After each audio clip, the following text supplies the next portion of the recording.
Assalamualaikum warahmatullahi wabarakatuh. Selamat pagi. Perkenalkan, nama saya Narendra Kurniawan Prasetyo selaku moderator. Pada pagi ini kami dari kelompok 3 akan mempresentasikan laporan praktikum yang berjudul Survei Konsumsi Gizi dengan Recall 24 Jam dan Food Frequency Questionnaire. Selanjutnya, Jika akan menjelaskan terkait dari PPT tersebut. Dan selanjutnya adalah survei konsumsi gizi yang dapat diartikan adalah serangkaian kegiatan pengukuran konsumsi makanan pada individu, keluarga, dan kelompok masyarakat dengan menggunakan metode pengukuran yang sistematis, menilai asupan zat gizi dan mengevaluasi asupan zat gizi sebagai cara penilaian status gizi secara tidak langsung. Contoh metode survei konsumsi gizi ada dua. Yang pertama ada Food Recall 24 jam, yaitu metode survei konsumsi pangan yang fokusnya pada kemampuan mengingat subjek terhadap seluruh makanan dan minuman yang telah dikonsumsinya selama 24 jam terakhir. Yang kedua ada Food Frequency Questionnaire, yaitu merupakan sebuah kuesioner yang memberikan gambaran konsumsi energi dan zat gizi lainnya dalam bentuk frekuensi konsumsi seseorang. Frekuensi tersebut antara lain harian, mingguan, dan tahunan yang kemudian dikonversikan menjadi konsumsi per hari.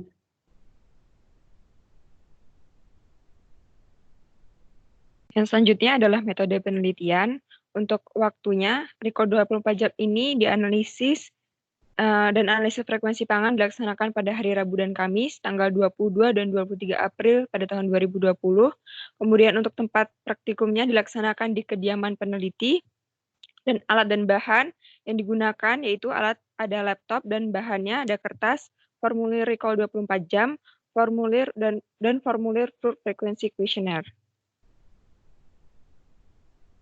Adapun skema kerja Recall 24 jam yaitu bisa dilihat pada gambar yang diawali dengan mencatat semua bahan yang telah dikonsumsi pada masa yang lalu atau 2 hari yang lalu, kemudian digunakan daftar isian recall, lalu dikelompokkan bahan makanan sesuai makan pagi, selingan, makan siang, selingan, makan malam, dan selingan, lalu dikonversikan URT menjadi satuan berat, dan dianalisis kandungan zat gizi tiap bahan pangan dengan software DKBM, lalu dihitung jumlah zat gizi tiap bahan makanan, dibandingkan dengan AKG responden, dan selesai.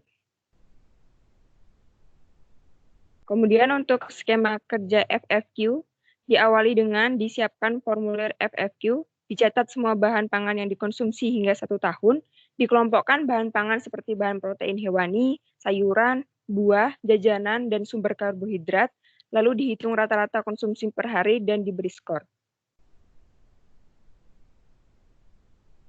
Adapun pengolahan data yang didapat diolah menggunakan software food processor, Nutrisoft, NutriSurvey, dan OptiFood.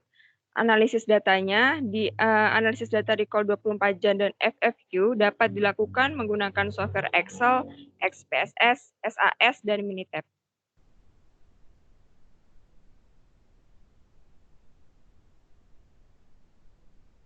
Selanjutnya untuk hasil Recall 24 jam, hasil survei konsumsi menggunakan Recall 24 jam didapatkan persen AKG dengan kategori masing-masing zat gizi yang berbeda-beda pada setiap responden. Hasil yang didapatkan diantaranya adalah yang pertama persen AKG energi.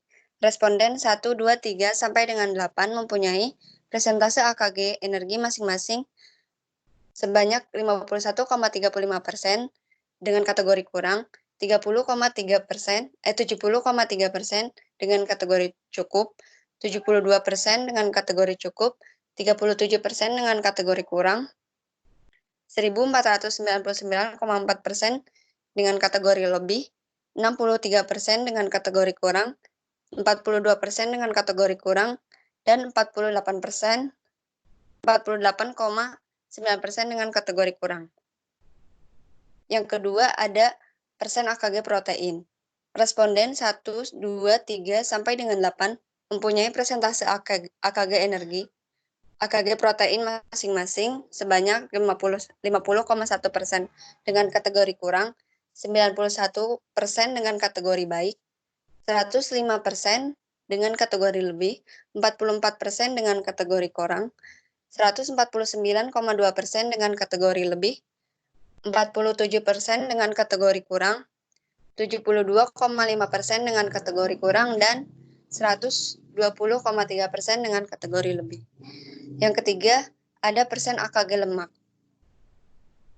Responden 1, 2, 3 sampai dengan 8 mempunyai persentase AKG lemak masing-masing sebanyak 136,0% dengan kategori lebih, 108,4% dengan kategori lebih, 172% dengan kategori lebih, 115% dengan kategori lebih, 45,8% dengan kategori kurang, 98% dengan kategori lebih, 76,3% dengan kategori kurang, dan yang terakhir 59,9% dengan kategori kurang.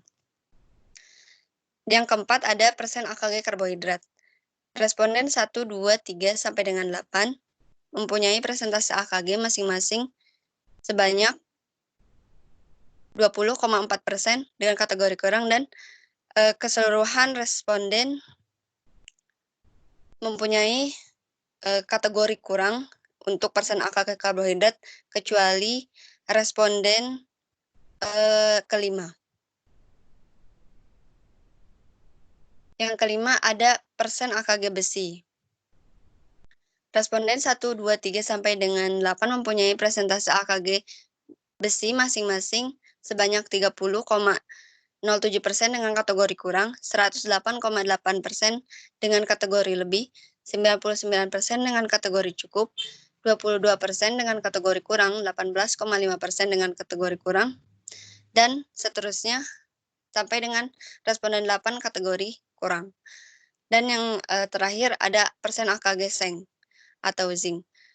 Responden 1, 2, 3 sampai dengan 8 mempunyai persentase AKG seng masing-masing dengan kategori kurang, kecuali responden ke-8.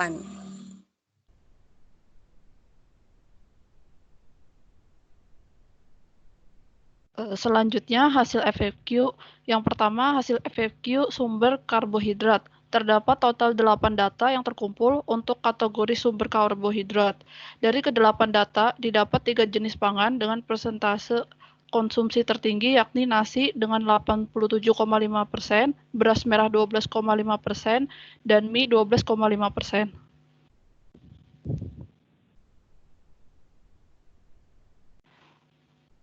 Untuk rata-rata skor FFQ nasi, dilakukan perhitungan skor FFQ rata-rata untuk pangan nasi sebagai sumber karbohidrat dengan persentase konsumsi tertinggi.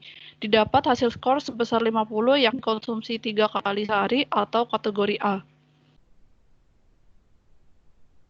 Hasil FFQ sumber protein hewani. Terdapat 8 data terkumpul untuk kategori sumber protein hewani. Dari ke-8 data ini didapat 4 pangan dengan persentase konsumsi tertinggi, yakni telur ayam dengan 75%, daging ayam 62,5%, ikan 37,5%, dan daging sapi 25%. Rata-rata skor FFQ telur ayam. Dilakukan perhitungan skor FFQ rata-rata untuk telur ayam sebagai sumber protein hewani dengan persentase konsumsi tertinggi. Didapat hasil skor sebesar 31,67, yakni mendekati kategori B atau skor 25, atau konsumsi 4-6 kali dalam 1 minggu.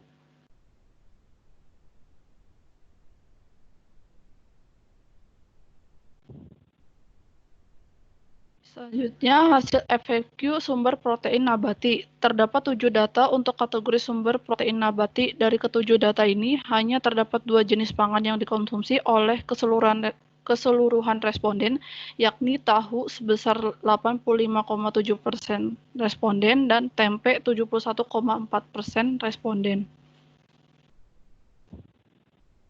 Rata skor FFQ tahu. Dilakukan perhitungan skor FFQ rata-rata untuk pangan tahu sebagai sumber protein nabati dengan persentase konsumsi tertinggi.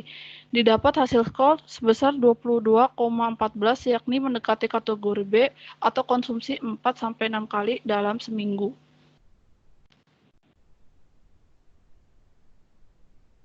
Selanjutnya, hasil FFQ sayuran. Untuk Untuk kategori sayur, terkumpul total 6 data. Dari ke-6 data ini, 3 jenis sayur memiliki persentase konsumsi tertinggi, yakni bayam, kangkung, dan wortel. Ketiganya pada 33,3%.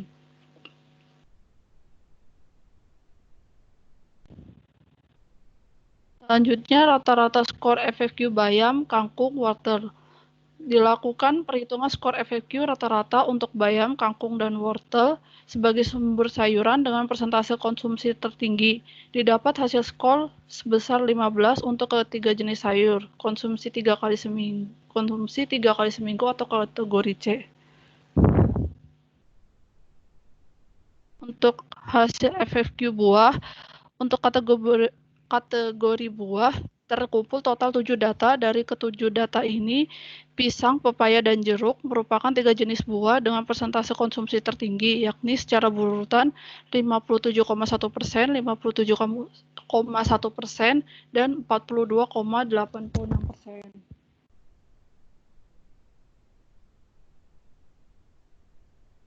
Rata-rata FFQ buah, pisang, dan pepaya. Dilakukan perhitungan skor FFQ rata-rata untuk pisang dan pepaya sebagai buah dengan persentase konsumsi tertinggi. Didapat hasil skor sebesar 20 untuk pisang dan 13,75 untuk pepaya. Dalam hal ini, pisang kami kategorikan mendekati skor 25, yakni 4-6 kali seminggu, sementara pepaya mendekati 15, yakni konsumsi 3 kali seminggu, sehingga dapat disimpulkan bahwa pisang merupakan jenis buah yang lebih sering dikonsumsi.